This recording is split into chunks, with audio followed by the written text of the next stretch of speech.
Let's get right to the Super Sunday Roundtable, and joining us this morning are Democratic political analyst Marianne Marsh and Republican political analyst Lizzie Guyton. It's great to see you guys. Let's start with the mayor of Boston race. Josh Kraft is now all in to run for mayor of Boston. He's positioning himself as both a friend of business and the neighborhoods. He says he will listen, something that he claims City Hall isn't doing right now. A bit of a populist vibe here. Can he build momentum, Marianne, that he admits he's the underdog? That was a pretty chippy announcement. And everybody should buckle up because that's just the start. So this is going to be a really hard-fought race, and we haven't had one in a while in Boston, so that will be interesting. What surprised me was he spent more time criticizing Michelle Wu than he did offering his own ideas. And when you're an unknown candidate, what Josh Kraft is, you know the last name, right. You don't know him. You really want to get people to know and like you first because you're making claims that they may not believe unless they believe in you. And so he has skipped right over that. And yes, we live in an era where everyone's flogging everything. Just because you say it doesn't make it true. But Josh Kraft needs to dial back the criticism and get people to like him first before he makes those points. And Lizzie, to Marianne's point, the Kraft name is known. Is the Kraft brand a difference maker here? It is a known name. A lot of first-time candidates, one of their biggest hurdles to get over is name ID. It's something you have to earn. It's something you have to pay for. So yes, that does come with it. The question is this going to be a competitive race? Can he get the traction he needs? He did pick some spots in his announcement. He talked about housing. He talked about the business community. He talked about the high cost of living in Massachusetts. He did have some ideas. Yeah, these are all real issues. The question is he going to be able to get the traction?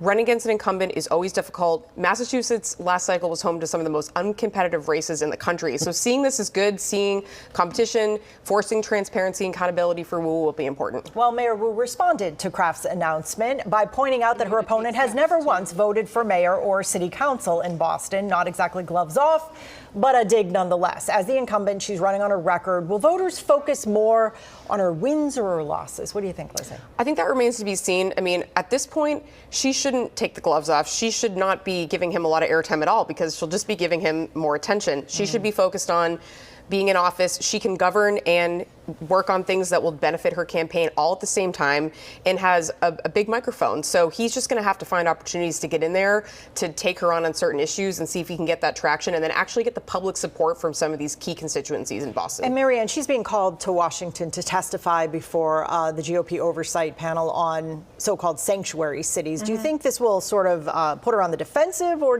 does this work in her favor in Boston? No, it's only going to help her. The more Donald Trump targets Michelle Wu in Boston voters will rally around her. 77% of Boston voters voted for Kamala Harris, not Donald Trump. And look what he's done just since the election. So maybe Rob and I will take credit for telling her she should do that next week or whenever it comes up. But the fact is, it's only going to help her.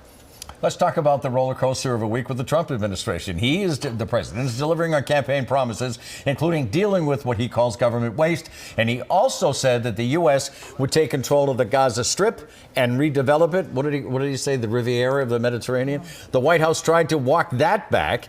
Marianne, is he just crashing through any and all guardrails right now? I think everyone in this country has to accept the fact that we are in the middle of a coup.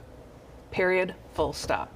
This is not about guardrails or legislation anymore or anything like that. We are in the middle of a coup. That whole thing about Gaza was to distract everybody, and especially the media who dutifully complied, to not look at all what's going on, taking people's personal information, 20-year-old kids going in there with hard drives and all that. But that's how we're finding out, is reporting. That's how we're finding out that's happening. But for 48 hours at least, everyone focused on Gaza, while meanwhile Elon Musk has taken the information of everybody sitting here, everybody across America, and if Visa or some credit card had all of their data stolen, it would be the lead story in every newscast, and every American's information is now in the hands of Elon Musk and like a 19-year-old co-op kid from Northeastern. And Lizzie, let's go there. Elon Musk has become more of a target for pushback than the president himself. Is that by design? In other words, attack Elon Musk and let the president move over here. Sometimes it's always hard to tell what the exact strategy is, but here's the reality.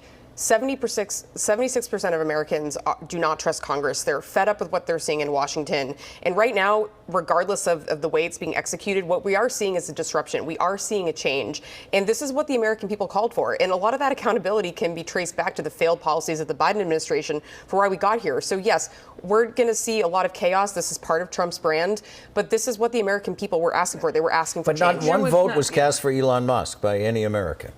There are a lot of people in Washington that are not voted. They are either appointed or they are hired. And half the structure people, and one of the points that the Trump team is making is there's a lot going on in government that the American people don't know about. Trump only won by 1.5%, the slimmest margin since Richard Nixon in 1968, and nobody voted for this. Nobody voted for a coup. He still got 77 million votes, and that's not a mandate. It's still, there are so much that needs to be changed in Washington that the American people were fed up with, and it doesn't mean that there's not going to be a lot of up and down with Musk and that there's not going to be consequences. And some Republicans are pushing back on him, but a lot of Americans were sick of the status quo. $1 billion vote difference doesn't justify a coup. Even Elizabeth Warren wrote an op-ed in Fox News that said if there was one thing she agreed on with Trump and Musk, it's that government spending, there's trillions of dollars in waste She inside of doesn't control. agree with a coup. But the point is that No, there are the a point lot is of we're in the middle of a there are a coup. lot. If Elizabeth Warren is writing in Fox News that she agrees that there's a lot of wasteful government spending happening in Washington, then a lot of other There Americans are agree with plenty it of ways too. to get at it without a coup. That was fun. We'll be right back.